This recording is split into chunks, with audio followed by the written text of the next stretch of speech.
सहनाववतु सहनौ भुनक्तु सह वीर्यं करवावहै तेजस्विनावधीतमस्तु मा विद्विषावहै। ओम शांति शांति शांति।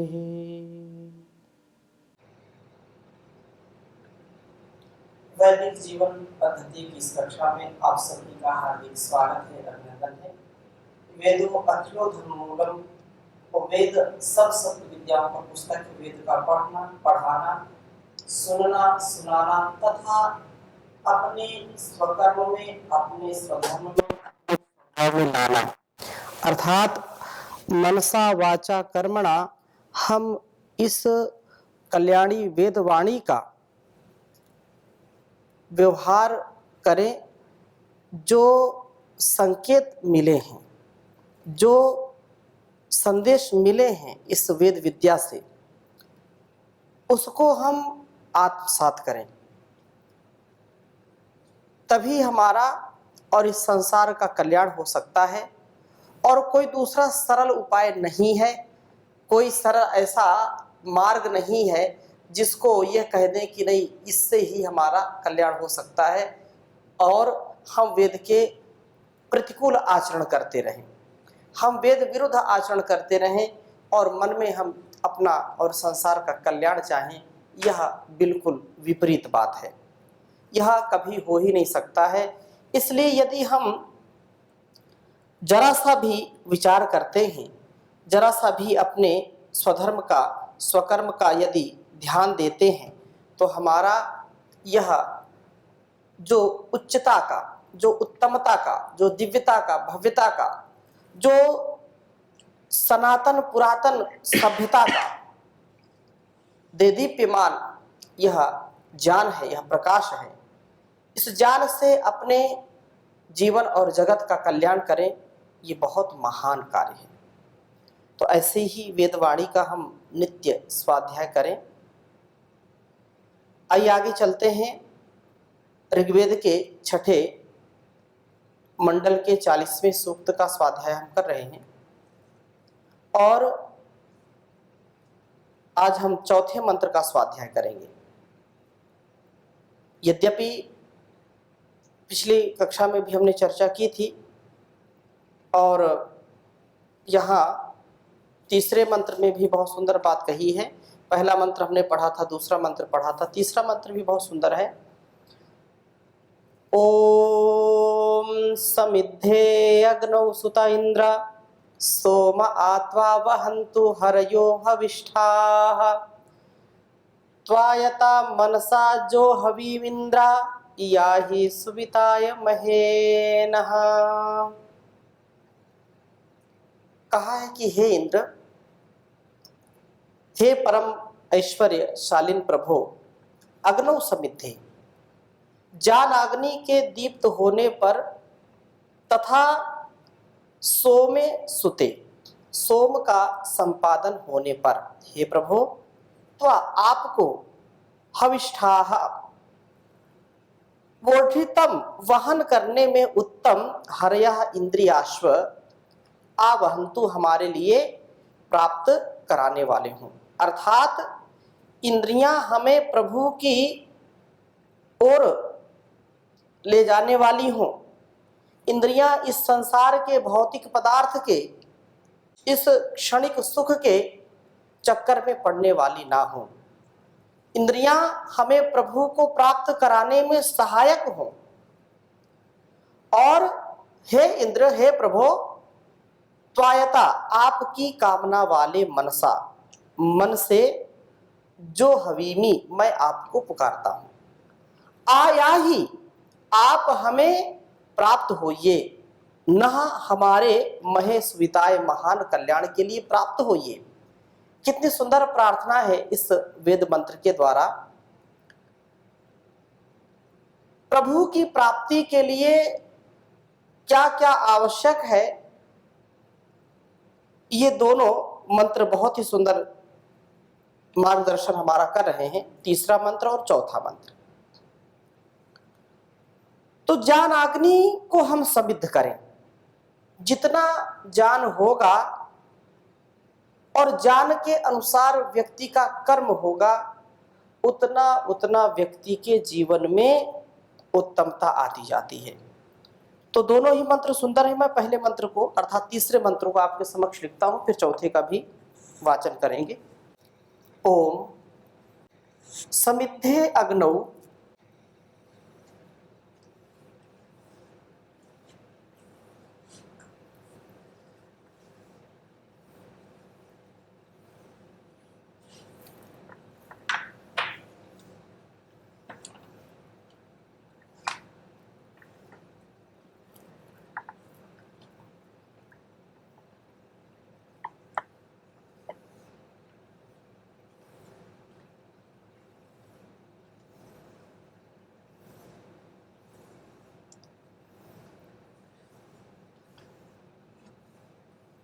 समिद्धे अग्नौ सुत इंद्र।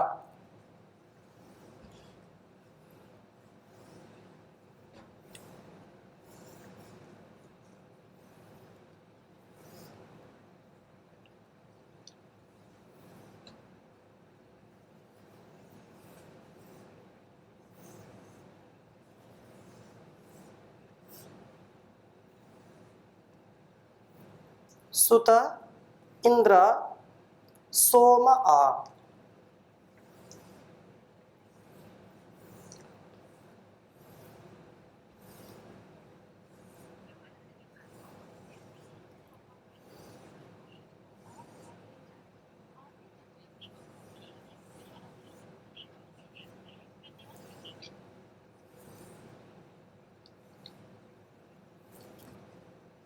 त्वा वहन्तु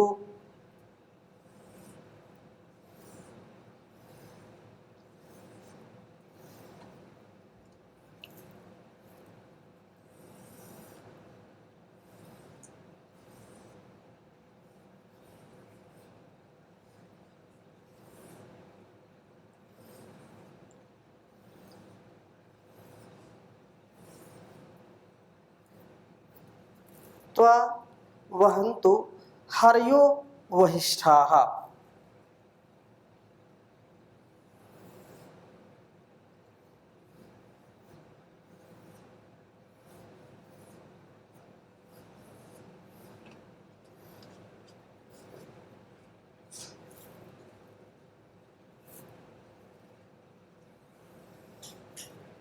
वहिष्ठाः।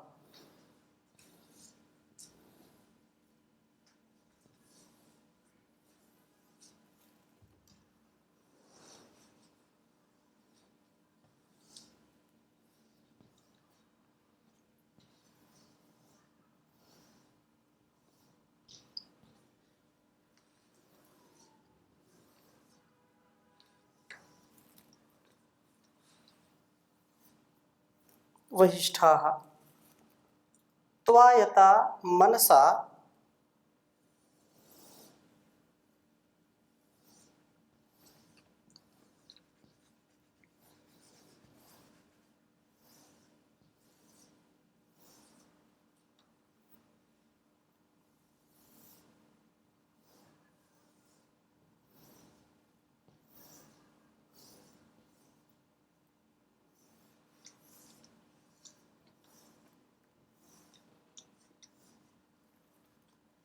त्वायता मनसा जो हवीमिंद्रा।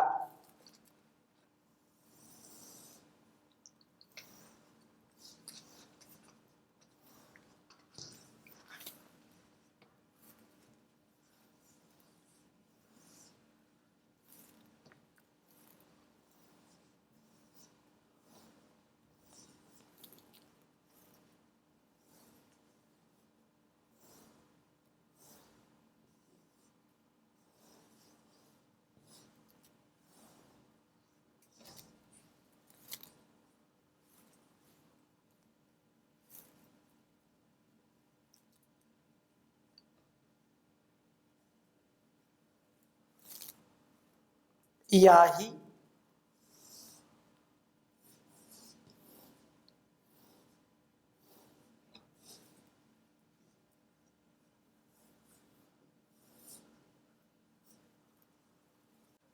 सुविताय महेनः।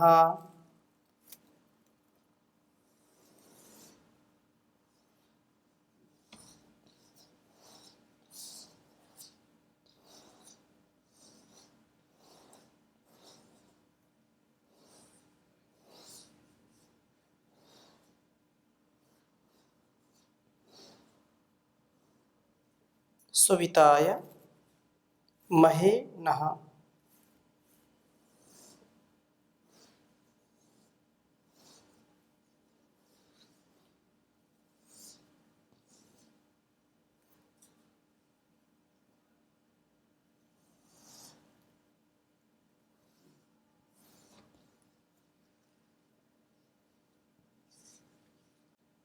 ऋग्वेद के छठे मंडल के 40वें सूक्त का यह तीसरा मंत्र है।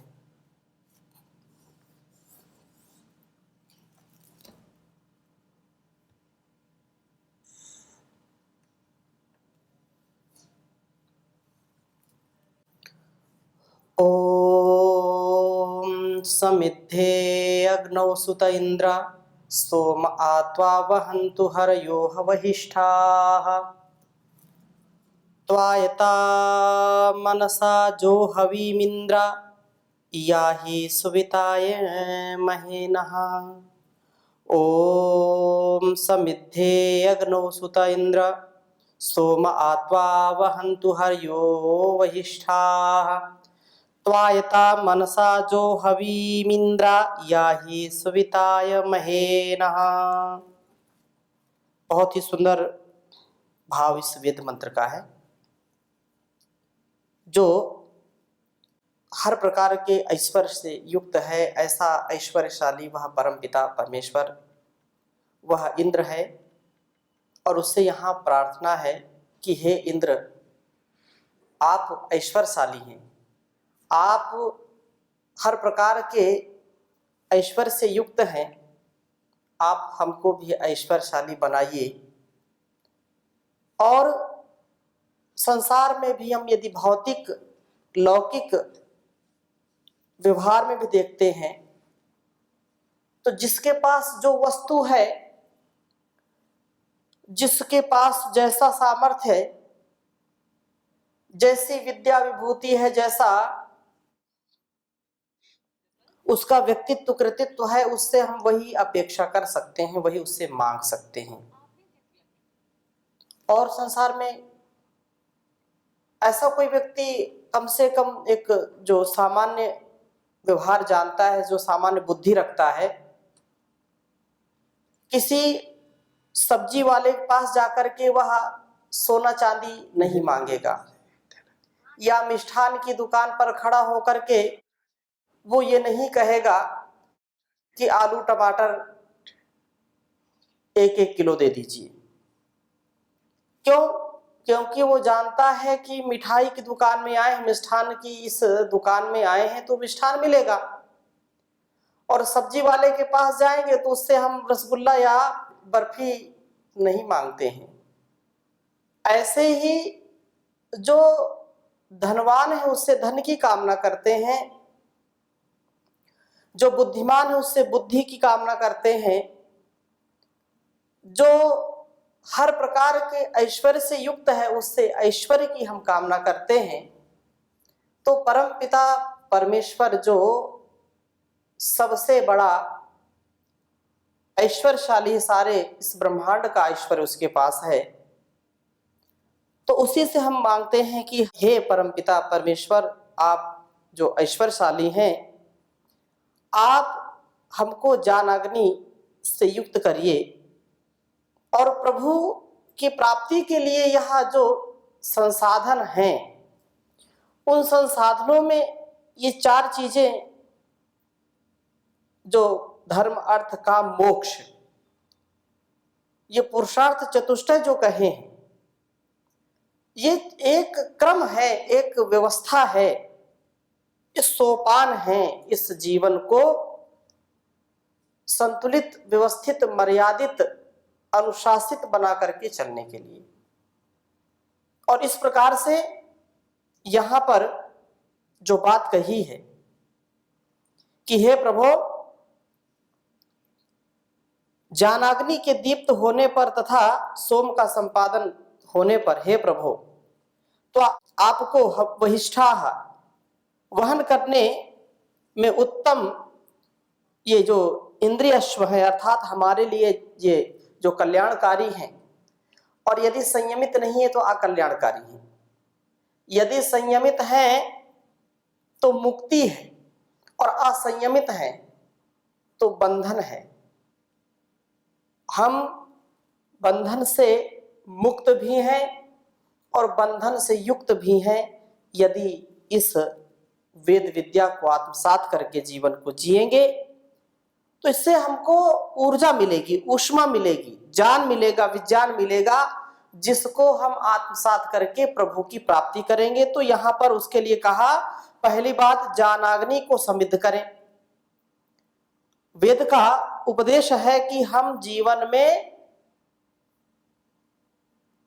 अज्ञानी ना बने, अहंकारी ना बने, अंधकार से, अविद्या से, अन्याय से, अधर्म से युक्त ना हो। और ये कब संभव है? जब हम विद्या से युक्त होंगे, ज्ञान से युक्त होंगे। इसलिए कहा समिद्धे अग्नौ सुता। ज्ञानाग्नि, अग्नि जो प्रकाश का स्वरूप है, जो ज्ञान का स्वरूप है, जो अंधकार को, तमस को मिटाने का सामर्थ्य रखती है, भौतिक अग्नि, और वह परमपिता परमेश्वर जो अग्नि में भी प्रकाश का देने वाला है।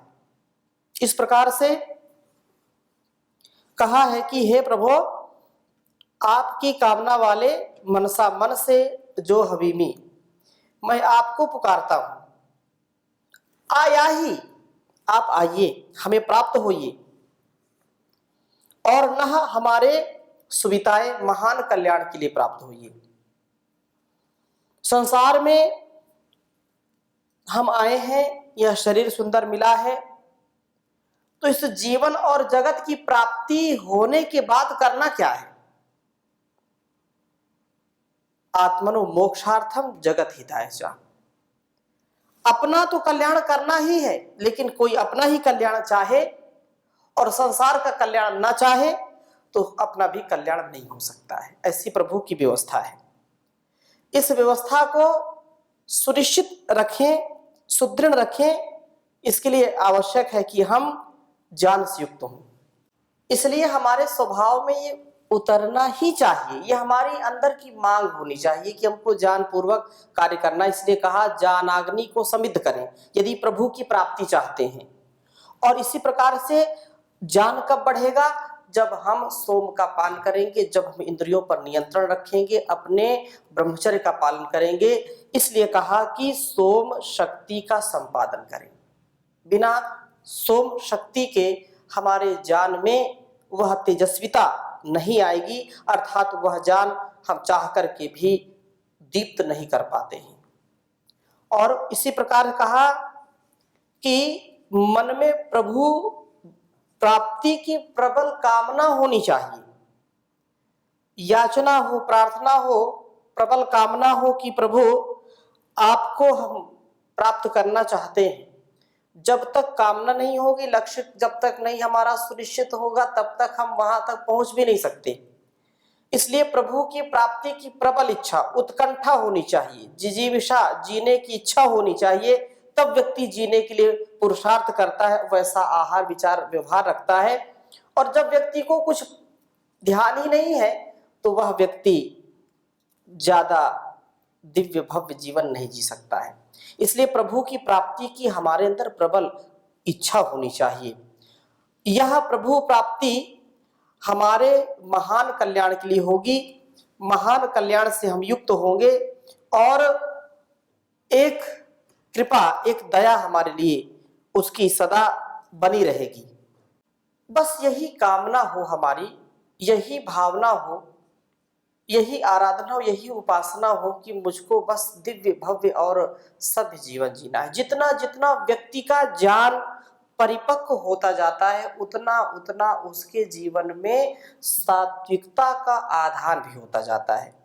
और यदि जीवन हमारा एक साधना के लिए, साधक बनने का, साध्य तक पहुंचने का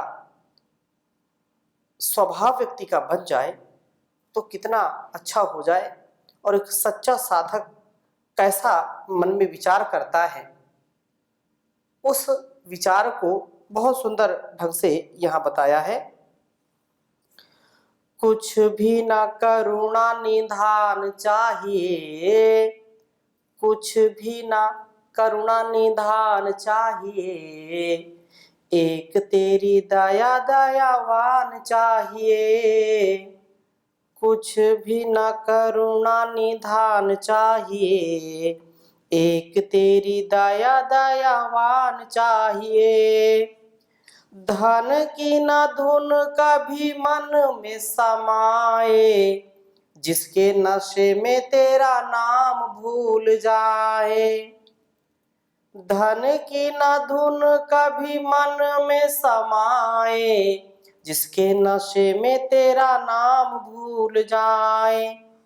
ऐसा न कोई सामान चाहिए, ऐसा न कोई सामान चाहिए, एक तेरी दया का दयावान चाहिए, एक तेरी दया दयावान चाहिए।